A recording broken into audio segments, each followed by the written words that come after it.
నమస్తే వీటీవీ టాక్స్కి స్వాగతం. ఈ కొత్త ఛానల్ ప్రారంభం ముందుగా ఆదిశంకరాచార్యుల యొక్క విరచితమైనటువంటి గణేష పంచరత్నంతో ప్రారంభిద్దామని చెప్పని అనుకుంటున్నాను. గణేష పంచరత్నం గురించి ఇప్పుడు నేను కొత్తగా చెప్పాలా అని అనుకోవాల్సిన అవసరం లేదు. ఎందుకంటే అమ్మ చేతి వంట రోజు తిన్నా కూడా మనకి ఎప్పుడు కూడా వద్దను ఇంకా తినాలనే అనిపిస్తుంది. అదేవిధంగా అనర్ఘరత్నాలు లాంటి స్తోత్రాలు ఎన్నిసార్లు విన్నా, ఎవరు చెప్పినా, ఎలా చెప్పినా కూడా మళ్ళీ మళ్ళీ వినాలనే ఉంటుంది. అందులో అనర్ఘరత్నాలు లాంటి అద్భుతమైనటువంటిది ఆదిశంకరాచార్యుల యొక్క విరచితమైనటువంటి గణేష పంచరత్నం. ఇందులో ఒక్కొక్కరు ఒక్కో రకంగా చెప్తారు. ఇందులో నేను చెప్పే వాటిలో కూడా ఖచ్చితంగా ఒకటి రెండు ఆసక్తికరమైనటువంటి అంశాలు అయితే ఉంటాయని చెప్పని నేను భావిస్తున్నాను. నేపథ్యం ఎప్పుడు ఎక్కడ అంటే కాశీలోనే, అంటే ఆనాటి వారణాసి ఈ స్తోత్రం వారు విరచించారని చెప్పని సంప్రదాయం చెప్తూ ఉంది. దీని యొక్క ప్రధాన ప్రయోజనం ఏమిటంటే ప్రతి మంగళ కార్యానికి ముందు మనకు తెలిసిందే గణపతిని ఆచరించడం ఆచారం. అడ్డంకులని అంటే విఘ్నాలను తొలగించేటువంటి విఘ్నేశ్వరుడు కావడంతో శంకరాచార్యుల వారు ఈ 5 శ్లోకాల స్తోత్రాన్ని పంచరత్నం అని చెప్పని ఆయన అభివర్ణించారు. పంచరత్నం అంటే 5 రత్నాలు. గణపతిని ఆయన యొక్క అద్భుతాలను మహిమల్ని గానం చేసేటువంటి స్తోత్రాలు కాబట్టి ఇవి 5 రత్నాలు అని చెప్పన్నారు. అసలు ఏంటి ఈ 5 రత్నాలు అని చెప్పని మనం స్థూలంగా గనక చూసుకున్నట్లయితే ఇందులో మొదటిది ముదాకరాత్త మోదకం సదా విముక్తాధకం. మనం ఆల్రెడీ దీన్ని కూడా డీటెయిల్డ్గా ఇచ్చాం, మీరు వినొచ్చు కూడా. దీన్ని అంటే ఏంటి?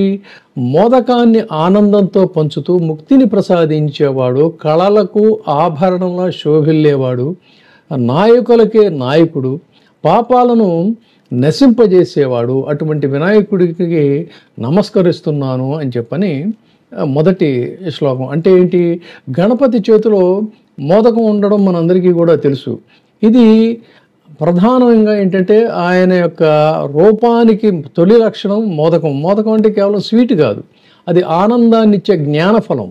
భక్తులకిచ్చే మోదకం ద్వారా గణపతి ముక్తి మార్గాన్ని సూచిస్తున్నాడు.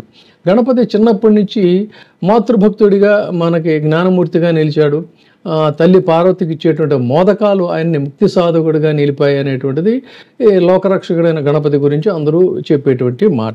సో ఈ మోదకం యొక్క ప్రత్యేకత ఏంటంటే ఆ చేతిలో ఉండే మోదకం దాని జ్ఞానఫలం అది, అంతే తప్ప కేవలం దాన్ని స్వీట్గా చూడడానికి వీల్లేదు. ఇక రెండవ శ్లోకం తీసుకుందాం. నతేతరాతి భీకరం నవోదితార్క భాస్వరం.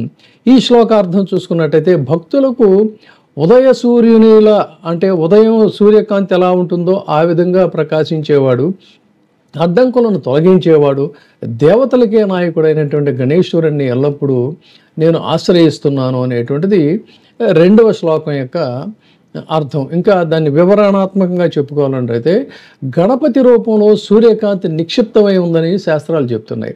ఆయనను చూసి శత్రువులు భయపడతారు, కానీ భక్తులకు మాత్రం ఆయన సూర్యోదయ కాంతిలాగా అత్యద్భుతంగా ప్రకాశిస్తూ కనిపిస్తుంటాడు. ఇంద్రుడు, బ్రహ్మ మొదలైన దేవతలందరికీ కూడా మార్గదర్శకుడు వినాయకుడు అని చెప్పిన శాస్త్రాలు చెప్తున్నాయి. అందుకనే శంకరాచార్యులు ఎంత అద్భుతంగా ఆయన్ని వర్ణించారు అన్నట్లయితే సురేశ్వరం నిధీశ్వరం, అంటే సురేశ్వరుడు, నిధీశ్వరుడు, గణేశ్వరుడు, మహేశ్వరుడు అని చెప్పని ఆయన్ని అభివర్ణించారు. ఇది గణపతిని పరాత్పరుడిగా చూపించేటువంటి శ్లోకంగా దీన్ని తీసుకోవాలి. ఇక మూడో శ్లోకానికి వద్దాం. సమస్తలోక శంకరం నిరస్త దైత్య కుంజరం. అంటే ఈ లోకానికంతటికీ కూడా శుభప్రదుడు, దైత్య ఏనుగులను సంహరించినవాడు, కరుణ, క్షమ మొదలైనటువంటి వాటికి స్వరూపుడు, అంటే ప్రతీక, యశస్సును పంచేవాడు, ప్రకాశమానంగా జగజ్జేగీయమానంగా వెలుగొందేటువంటి ఆ గణపతికి నమస్కరిస్తున్నాను అని. అంటే గణపతి పేరు వినగానే ఏనుగు ముఖం, పెద్ద పొట్ట గుర్తుకొస్తాయి మనకి. పురాణాల్లో ఆయన పొట్టలోనే విశ్వమంతా ఉంది అనేటువంటిది ఒక వేరే కథ ఉంది, దాన్ని బేస్ చేసుకుని వారు ఆ విధంగా రాశారు. ఒకసారి గజాసురుడు అనే దైత్యుడు లోకానికి విఘాతం కలిగించాడు. గణపతి అతన్ని సంహరించి భక్తులకు శాంతిని ప్రసాదించాడు. అందుకనే దరేతరోదరం అని చెప్పని అద్భుతంగా ఆయన వర్ణిస్తాడు. ఆ దరేతరోదరం అనేటువంటి వర్ణనకి ఉన్నటువంటి నేపథ్యం అదనమాట. ఆయన కరుణానిధి, క్షమా స్వభావుడు, భక్తులకు యశస్సును ఇచ్చేవాడు అని చెప్పని. ఇక 4వ శ్లోకానికి వచ్చినట్టయితే అకించనార్తి మార్జనం చిరంతనోక్తి భాజనం. దీని శ్లోకార్థం ఏంటంటే ఆధారం, అసలు ఏ రకమైనటువంటి ఆధారాలు లేని వాడికి నేనున్నాను అని చెప్పి రక్షించేటువంటి వాడు, అసురుల గర్వాన్ని నాశనం చేసినటువంటి వాడు, ధనంజయాది భూషణం, ధనంజయ నాగాభరణాన్ని ధరించిన పురాణ వారసుడు ఆ వినాయకుడు. ఇక్కడే నేను మీకు ఒక ఆసక్తికరమైన చెప్తాను. నేను చాలా సెర్చ్ చేశాను. సెర్చ్ చేయటమే కాకుండా కొన్ని దీనికి సంబంధించి గణేష పంచరత్నాన్ని ప్రదర్శించేటువంటి నాట్య విదుషీమణులు, వాళ్ళు పిహెచ్డీలు డాక్టరేట్లు చేసినటువంటి వాళ్ళు, ఒక ఆవిడ పేరు చెప్పడం బాగుండదు కానీ చాలా గొప్పవాడు. వీళ్ళందరూ కూడా అభినయిస్తున్నప్పుడు కానీ, లేకపోతే మీరు గూగుల్లో కూడా సెర్చ్ చేయండి, ధనంజయాది భూషణం అనేటువంటి దానికి ఒక్కొక్కరు ఒక ప్రాపర్గా అర్థాలు చెప్తుంటారు. కానీ వాస్తవానికి చాలా అతి తక్కువ మంది, నేను గూగుల్లో కూడా సెర్చ్ చేశాను, ధనంజయాది భూషణం అంటే వాళ్ళు చెప్తున్నటువంటి వివరణ కాదు. కొంతమంది నాట్యం చేసేటువంటి వాళ్ళు ఏంటంటే ధనంజయుడి యొక్క ఇది అన్నట్టుగా అభివర్ణిస్తారు, అది కూడా కాదు. ఒకసారి దీనికి ఒక చిన్న కథ ఉంది. ఏంటంటే వినాయకుడు తన యొక్క మూషిక వాహనం మీద బయలుదేరుతూ మొత్తం ఈ మోదకాలన్నిటినీ కూడా చేతిలో పెట్టుకుని ఆయన వెళుతూ ఉంటాడు. వెళుతూ ఉంటే దారిలో ఒక సర్పం ఎదురుపడుతుంది. ఈ సర్పాన్ని చూసి భయపడిపోయినటువంటి మూషిక వాహనం కంగారు పడి పరిగెడితే ఆయన పడిపోతాడు. పడిపోయినప్పుడు అప్పుడు ఆయన ఏం చేస్తాడంటే ఆ మోదకాలు కూడా దొర్లి పడతాయి. అప్పుడు ఏం చేస్తాడంటే ఆ సర్పాన్ని తీసుకొని ఆయన దాన్ని నడుంకి బెల్ట్ కింద ఆభరణం కింద ధరిస్తాడు. ఇది ఈ కథలో ఆ నాగు పేరు ఏంటంటే ధనంజయం.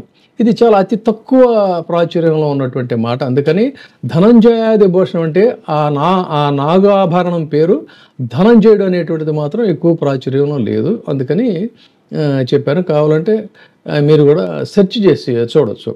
ఇది కాబట్టి ఇక ముందు ఎవరైనా నాట్యం చేసేవాళ్ళ వాళ్ళు కూడా ధనంజయాది భూషణం ఉన్నప్పుడు ఏంటంటే ఆ నడుం చుట్టూ ఉన్నటువంటి పాము అనేటువంటి ఒక అభినయాన్ని చేస్తే బాగుంటుంది.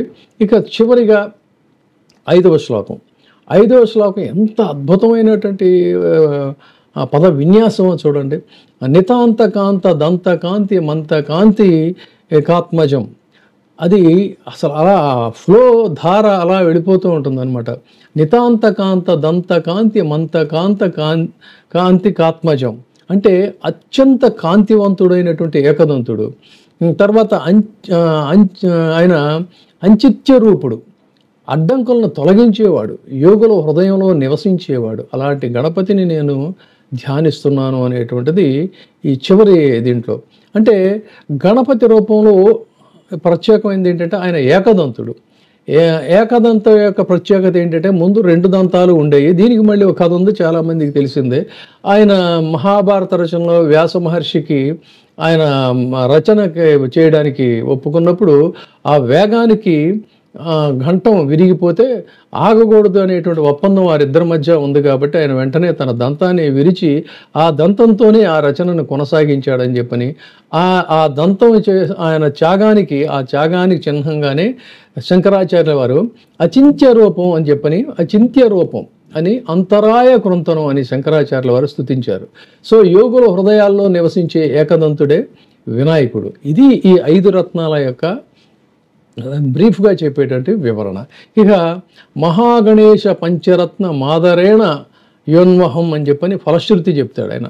ఈ ఫలశ్రుతిలో శంకరాచార్యుల వారు చెప్పినటువంటి ఫలశ్రుతి ఏంటంటే ఎవరు ఈ గణేశ పంచరత్నాన్ని రోజు భక్తితో పఠిస్తారో లేదు వింటారో, కనీసం శ్రవణం చేసినా కూడా చాలు, వారికి ఆరోగ్యం, విద్య, మంచి సుపుత్రులు, అష్టైశ్వర్యాలు కలుగుతాయని, గణేశుని కటాక్షం ఎల్లప్పుడూ ఉంటుందనేటువంటిది దీని యొక్క ఇది. ఇందులో గొప్పతనం ఏంటంటే అటు సంగీతం, ఇటు సాహిత్యం, ఇటు మార్మికమైనటువంటి అర్థాలు, ఇన్ని గొప్ప వీటన్నిటినీ కూడా కలిపి రాసినటువంటి అనర్ఘరత్నాలు. కాబట్టి దీనితో మనం ఈ కార్యక్రమాన్ని మొదలుపెట్టాం. ఖచ్చితంగా ఇంకా మునుముందు కొన్ని ఆసక్తికరమైనటువంటి అంశాలు, రాజకీయాలకు సంబంధం లేనటువంటి ఎన్నో ఆసక్తికరమైనటువంటి అంశాలు మీకు ముందు తెలియజేస్తాం. కాబట్టి దీన్ని లైక్ చేయండి, షేర్ చేయండి, ఆదరించండి. Thank you.